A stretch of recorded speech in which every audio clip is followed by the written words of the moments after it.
Ito naman po ang review ng CC97B 45 caliber. So double stock siya, kaya 10 rounder siya, hindi katulad ng 1911 single stock lang, kaya 7 lang yung cash and bala, dito 10, pero 45 din siya.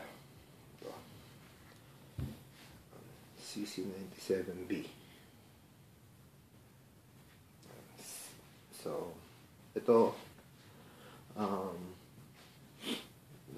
nalagyan ko na siguro ng mga almost 1,000 rounds. So sa lahat ng pistol ko, ito ang paborito ko dahil sobrang accurate niya. Talagang maganda yung accuracy. So ganito naman siya buksan. So check muna natin kung may bala, para sigurado ko nanditra siya. So ano naman,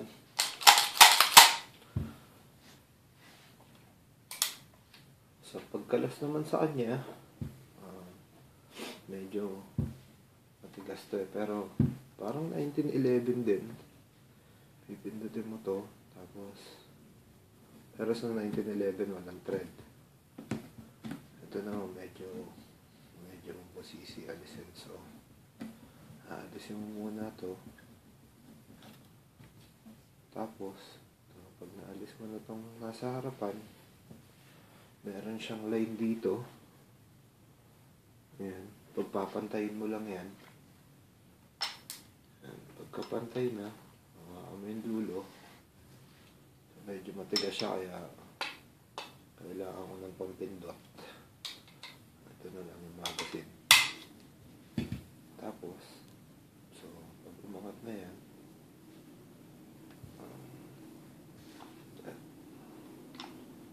kailangan pantay. Pwede mo na siyang hilahin. Tapos i-slide na rin yan.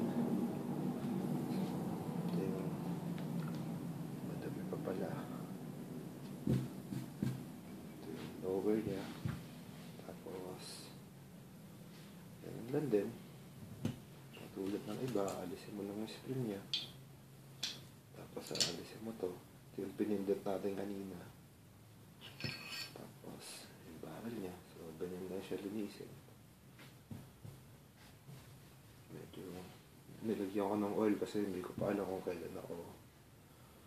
kailan ko ulit papaputokin. Pero bago ko siya iputok ulit, kailangan punasan ko lahat kasi yung mga pulbura dun nag-i-stock. So ganun lang ulit ibalik. Nalagay mo muna yung barrel niya. Tapos ito, yung paano mo inalis, papasok mo din yung spring. Tapos may hook palagi yan. Tapos ito, hindi siya katulad 1911. Sa kanya una pa lang andun na yung slide.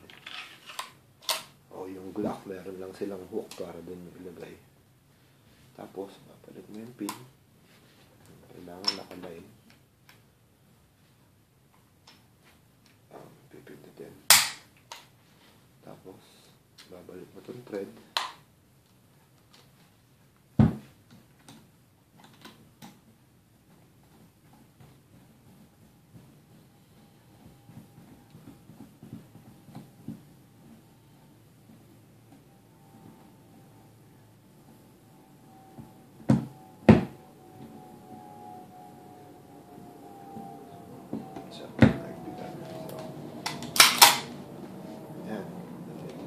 Ulit siya.